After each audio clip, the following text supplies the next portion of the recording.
West Philippine Sea. One person who knows a thing or two about that is former Solicitor General Florin Hilbay, who led the legal team that argued the Philippines' challenge to China at the Permanent Court of Arbitration at The Hague. And he joins us now via Zoom to help us hash out some of these issues. Magandang gabi, attorney. Hi, good evening, Gretchen, Sean, and Regina. Okay, Attorney Florin, you've been calling for one point person for the West Philippine Sea. While I understand that there have been several people at the forefront of this, why is there a need for just one person, and what exactly would be the role? Right, okay. Ultimately, of course, the point person for the West Philippine Sea is the President of the Republic, President Marcos, because he is the chief executive and the chief architect of our foreign policy. But we need to recognize that the president is a very busy person. He cannot devote full time to the West Philippine Sea issues, even if this might even define his presidency.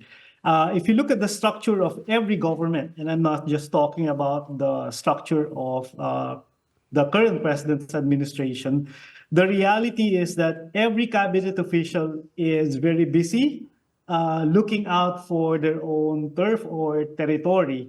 And so the task of looking at the West Philippine Sea issues from a more dedicated perspective, full-time, and having the power to coordinate with everyone and making effective recommendations to the president is really a task that nobody wants.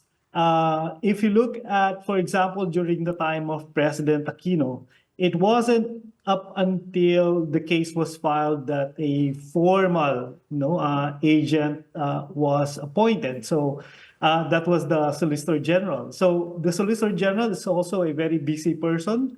And so you wouldn't expect him to dedicate all of his time. So whether it's the Executive Secretary, the Secretary of Justice, the Secretary of Defense, or the Solicitor General, regardless of how brilliant and competent they are, the reality is, given the magnitude of the West Philippine Sea issue, you really need to have a confidant or a consigliere or a point person who can dedicate his time and effort coordinating a whole-of-nation approach over the West Philippine Sea and making effective recommendations for the president. Okay, but what kind of person should this be? You mentioned not the cabinet secretary. And who would pick this person? Should it be someone from the academe, someone with military background? What sort of ideal person do you think the president should consider for this post? Well, ultimately, it has to be a person that the president himself can trust, because you're not looking for middle-level functionary. In every government agency, you'll have a middle-level functionary who has some knowledge about the West Philippine Sea. In every university, you'll have that kind of person. But the person I imagine is someone who will be personally known to the president, or at least will be trusted by the president, and who will be able to make effective decisions, meaning at the highest level. Dahil if you look at, for example, what's happening today, everybody is an expert on West Philippine Sea issues, and anyone can speak to the press, anyone can write articles and make press statements. But it's easiest to make pronouncements when you don't have any skin in the game. Everyone who has an opinion on the West Philippine Sea will make those statements. But the reality is, it's only the president who can make effective recommendations or actions. And he needs someone who is dedicated full-time to make those personal recommendations. During the time of President Aquino, of course, once the case is filed, the person who signs the pleadings for the Republic is the Solicitor General. Siya yung nakataya. And, the truth is, nobody wants to sign something that could be fatal to their career or could be damaging to the Republic. So being a confidant of the president on such a very important matter is what I consider a high risk, low reward. Dahil, for example, in the case of whether it's the Executive Secretary or the Solicitor General or the SOJ, kung manalo, everybody will claim some part of the victory. Kung matalo, siya lang talaga yung Right. sisisihin. That's why nobody really wants to be the person who recommends to the president a particular action. Kaya naman, in almost all administrations, they simply create committees dahil it's a committee. In the case of a committee, you have a group of equals who are basically pushing papers dahil no one wants to be responsible for anything. Right, right. Reading between the lines, do I take it to mean you think the current approach is ineffective, that there are too many voices in the mix? I mean, there has been quite a bit of tit for tat lately, both officially through DFA missives on both sides, Philippines and China, as well as online via X. Right. No, and this is not unique to the current administration. This is the case, in fact, with every Philippine administration. What we need, I think, is to be able to match the discipline and organizational structure of the other side, China. If you look at what China has done, one particular line, even if they're totally wrong on the law, even if they're totally wrong on the facts, they will keep on uttering the same line. Whereas the Philippines, you have various voices even within the administration uttering so many different statements. And so there's no communications discipline on the part of the Philippine government. And again, let me just try to emphasize that it's not unique to the current administration. That's always been the case with respect to the Philippines precisely because there's no point person who can take over and at least coordinate. Maybe something similar to the recommendation of Senate President Chis Escudero to have a singular spokesperson, but something with an obligation that is even larger than that, which is not only to speak, but to coordinate the entire efforts of the nation. You know, we've debated that on this very set, and Yeah. Sean was the one who pointed out that that's because China, well, the Philippines is a democracy, whereas China is not. So that's the big difference, right? I actually anticipated that. But you see, we're one government, singular administration. And so you can have various unofficial statements coming from, say, the academe or experts, self-appointed or not. But when it comes to official action and language of the government, you need to have, that kind of discipline that can match the discipline of China, because otherwise, you'll be confronted with a very messy language or set of ideas from the Philippines, whereas on the other hand, you have a very unified, and disciplined organizational communication structure on the part of China. And our advantage really is that we're on the right side of things here. We have the law on our side. We have already secured the title over the West Philippine Sea. And that's stage one, which is actually the most important part of this intergenerational struggle, if I can call it that. But we need to do this step by step, meaning we're now in the second step where we might need to file a second case against China to enforce portions of our title. And again, now more than ever, you need an organizational structure that can Right. Attorney- respond to the Sorry, discipline of China. Right. Attorney, if I may just interject, because while we were discussing that particular point that Regina brought up, we were also discussing the fact that, and I think our boss brought this up, he said, hindi ba may ganyan na? EO 57 creating the National Maritime Council, replacing it from the National Coast Watch Council, to be chaired by ES Bersamin. Isn't that sort of kind of the same thing? Have you gone over that EO, and could this point person be part of the new NMC that was created by that Executive Order 57? Right. I mentioned that earlier, which is the problem of referring the problems to a committee of equals, right? If you have a committee of equals, which is similar to the National Task Force on the West Philippine Sea, now renamed National Maritime Council, then it's simply going to be a committee that pushes a lot of papers and throws a lot of ideas. But what I'm actually thinking of is a person beside the president who will work full time and focus on everything West Philippine Sea.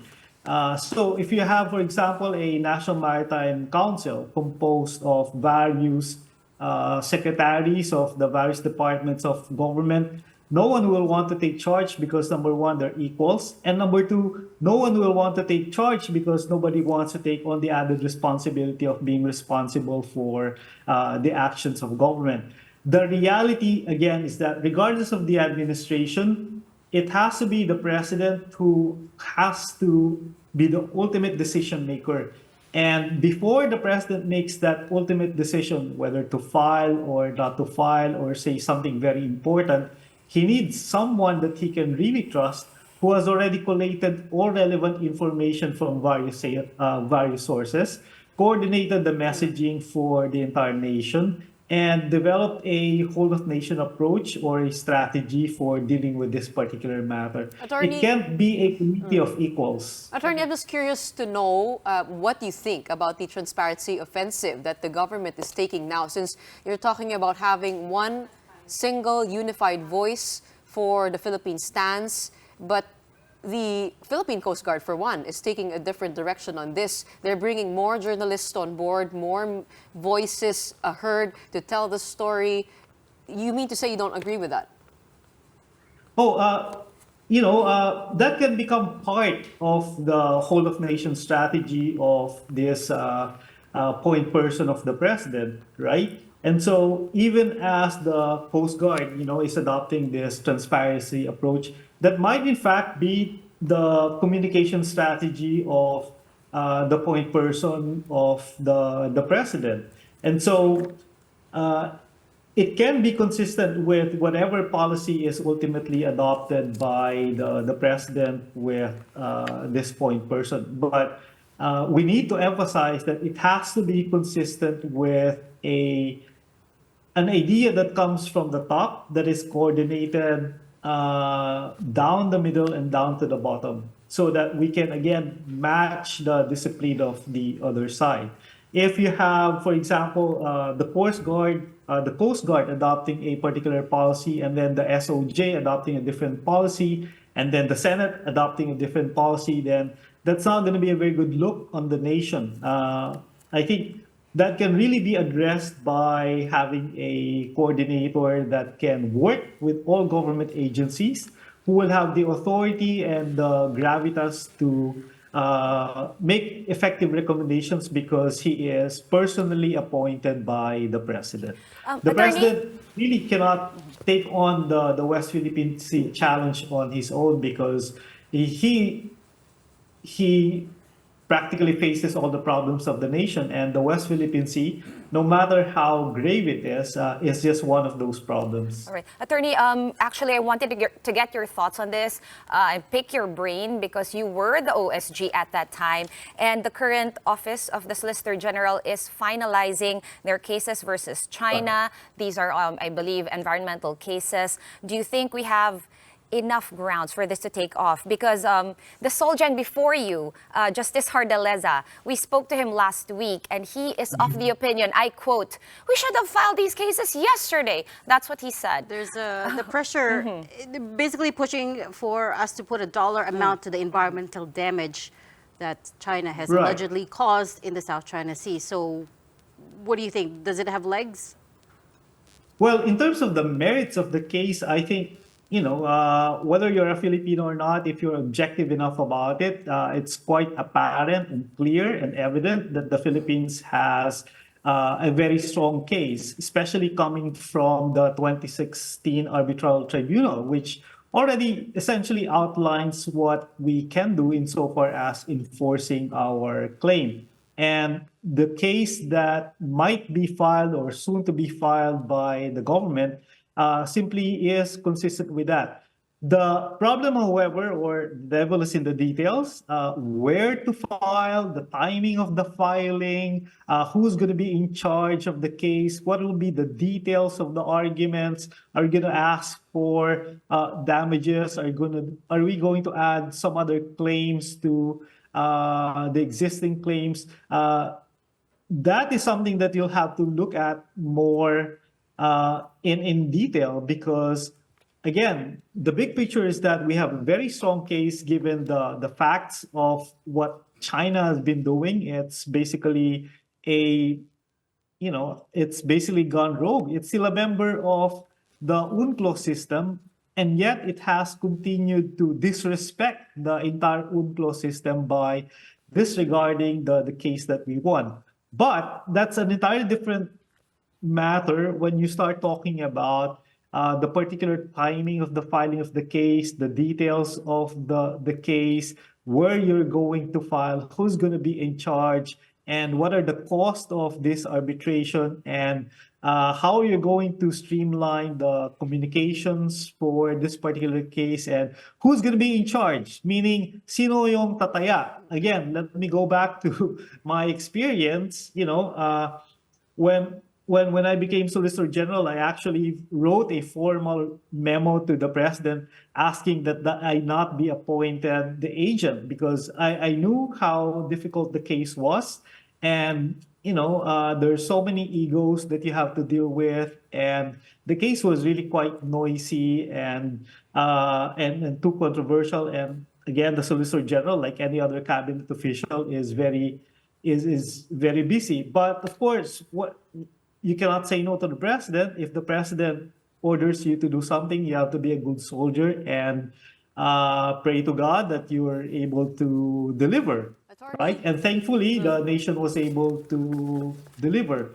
And so those are the fine details for the next case that might be filed by the government. Sino yung pipirma, sino yung tataya, Attorney, who will be responsible. Speaking of cases, can we file a case, for example, because China's declared a 4-month fishing ban and this new Coast Guard law that threatens to detain trespassers? If they do detain a Filipino for trespassing with that fishing ban, is that a ground to file another case again? Yeah, in fact, the fishing ban is not new. When China took over Scarborough Shoal in 2012, a month later, they declared a fishing ban.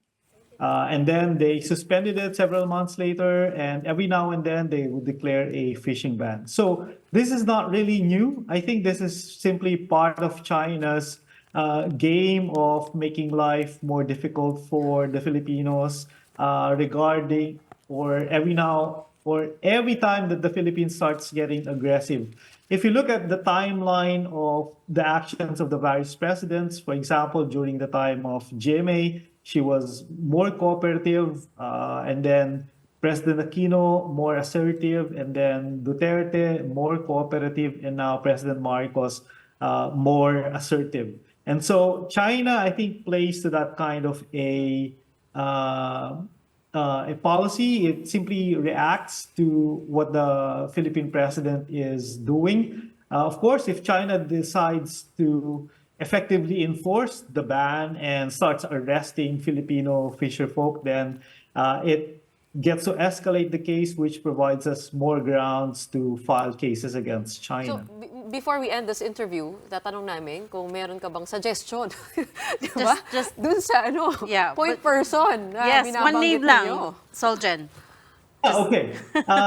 In fact, I should not make any suggestion because that destroys the credibility of the proposal. That's true. It's better for the president to make Okay. the decision himself, and ultimately, it has to be someone that he feels that he can trust. Yeah, fair enough. Fair enough. All right, thank you so much for joining us tonight, former Solicitor General Florin Hilbay.